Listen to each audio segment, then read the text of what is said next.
लेकिन बेटी को न्याय नहीं मिल सका। ये जुबानी है एक पिता की जिसकी बेटी को मिली है अबू धाबी में फांसी। लड़कियों को तो खूबसूरत ही होना चाहिए, ऐसा ही कुछ समाज सिखाता है। इसी खूबसूरत की चाहत में यूपी की शहजादी फांसी के फंदे तक जा पहुंची। इस वीडियो में आप जानेंगे कि कैसे एक आम परिवार की लड़की परदेश जा पहुंची, उसके प्यार ने उसे बेच दिया था और इस बात की उसे भनक तक न लग सकी, और कैसे एक बड़ी साजिश का शिकार हो गई थी। नमस्कार, आप देख रहे हैं आरएन टीवी उत्तर प्रदेश। मैं हूं आपके साथ मेघा शंकर। अबू धाबी में 4 महीने के बच्चे की हत्या के मामले में जिस शहजादी खान को 15 फरवरी को फांसी दी गई, वो उत्तर प्रदेश के बांदा जिले के मॉर्टन थाना क्षेत्र के ग्यारह मुंगली गांव की रहने वाली थी। जब 8 साल की थी तब गर्म पानी उसके ऊपर गिर गया था, जिससे उसका चेहरा व जिस्म जल गया था। लोग मजाक उड़ाते, कोई साथ नहीं खेलता, लेकिन उसने हिम्मत नहीं हारी और अपनी पढ़ाई पूरी की।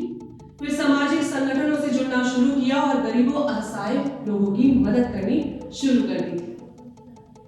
इसी दौरान रोटी बैंक सोसाइटी नाम की संस्था के रूप में संपर्क में वो कोरोना काल के दौरान आई। उसने काम करना शुरू किया। परिवार के मुताबिक शहजादी अपने चेहरे की प्लास्टिक सर्जरी करवाना चाहती थी। सोशल मीडिया के जरिए से उसकी पहचान आगरा के रहने वाले उजैर से हुई। धीरे धीरे दोस्ती प्यार में बदल गई। शहजादी उजैर की प्यार में इतना डूब गई थी कि आंखें मूंद कर उस पर भरोसा कर बैठी। भरोसा करती भी क्यों ना, प्रेमी उजैर झुलसे हुए चेहरे के साथ उसे अपनाने के लिए तैयार था। वहीं उसने पैसे कमाने का रास्ता भी बता दिया है। उसने शहजादी को बताया कि उसके रिश्तेदार अबू धाबी में रहते हैं, उसके चेहरे का वहां पर अच्छे से इलाज हो जाएगा, साथ ही उसे वहां पर अच्छी नौकरी भी मिल जाएगी। अपने चेहरे से तंग इस लड़की ने खुद में बदलाव के लिए फैसला किया कि वो अबू धाबी जाएगी। शहजादी उजैर की बातों में आ गई और अपने घर से करीब 90,000 रुपए और कुछ जेवर भी लेकर चल गई। उजैर ने अपने रिश्तेदारों के यहाँ शहजादी को उनके घर 19 दिसंबर 2021 को टूरिस्ट वीजा पर भेज दिया था। लेकिन शहजादी को क्या पता था कि वक्त उसके साथ खेलने वाला है, और कुछ ऐसा ही हुआ। नाजिया अबू धाबी की एक यूनिवर्सिटी में प्रोफेसर थी। उसे तो बैठे बिठाए सस्ते दामों पर एक नौकरानी जो मिल गई थी। पहले तो शहजादी कुछ समझ ही नहीं पाई, लेकिन धीरे धीरे उसे उजैर की बेवफाई का एहसास हो गया था। लेकिन तब तक वो फंस चुकी थी। उसका पासपोर्ट नाजिया और उसके पति के पास था। वो ना तो देश छोड़कर जा सकती थी और ना ही उसे बाहर नौकरी करने की इजाजत मिल रही थी।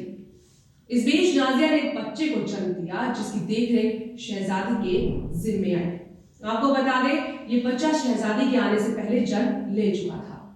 अबू धाबी में फैज और नाजिया के 4 महीने के बच्चे को 6 दिसंबर 2022 को एक टीका लगा था, जिसके कुछ घंटे बाद उसकी मौत हो गई थी। नाजिया और उसके पति ने अस्पताल पर लापरवाही बरतने का आरोप लगाया।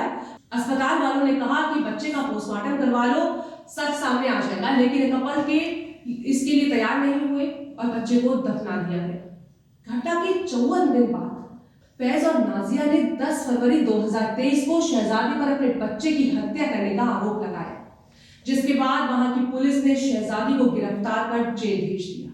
बच्चे की मौत को बाद जब शहजादी ने देश वापस लौटने की जिद की, तो नाजिया उसके पति ने शहजादी पर खूब जुल्म किया। उसे निर्वस्त्र कर बुरी तरह से मारा पीटा, उसका वीडियो बना लिया। उन्होंने शहजादी से जबरन ये कबूल करवाया कि उसने बच्चे को गला घोंटकर मारा है।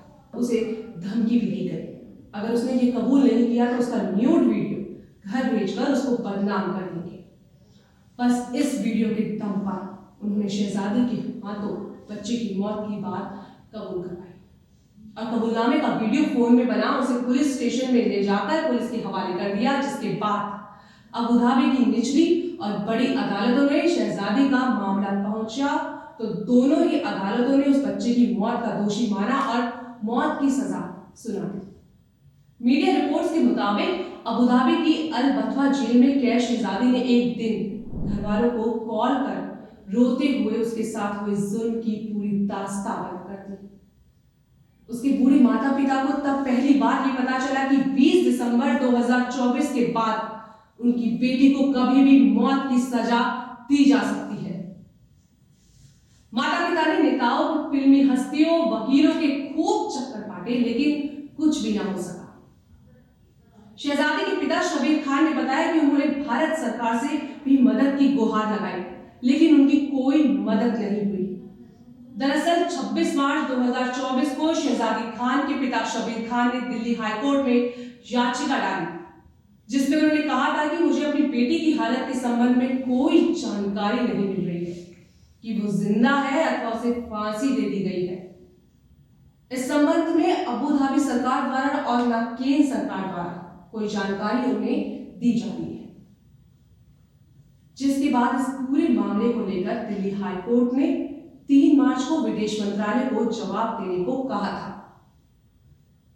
और अंत इस बूढ़े माँ बाप को बताया गया कि आपकी बेटी अब इस दुनिया में नहीं रही, उसे फांसी दी जा चुकी है। खबर सोमवार को दिल्ली उच्च न्यायालय में सुनवाई के दौरान सामने आई, जब विदेश मंत्रालय ने पुष्टि की कि उसे पिछले महीने फांसी दी जा चुकी है।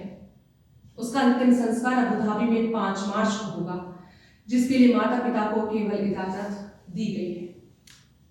इन सब बातों के बाद कुछ पॉइंट्स निकलकर ये आते हैं, क्या सरकार इस पर जोर देती तो शायद इस केस को आगे बढ़ाया जा सकता था? क्यों इंडियन एम्बेसी ये तक समय पर पता नहीं लगा पाई कि आखिर यूपी की शहजादी को फांसी कब हो चुकी है?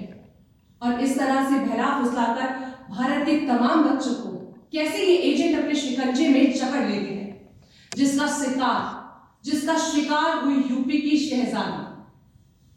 तो आप भी एजेंट के विदेश भेजने के झूठे प्रलोभनों में ना फंसे, सोच समझकर निर्णय लें। इस तरह की तमाम बड़ी खबरों के लिए, एनालिसिस को देखने के लिए फॉलो करें RN TV उत्तर प्रदेश को। नमस्कार।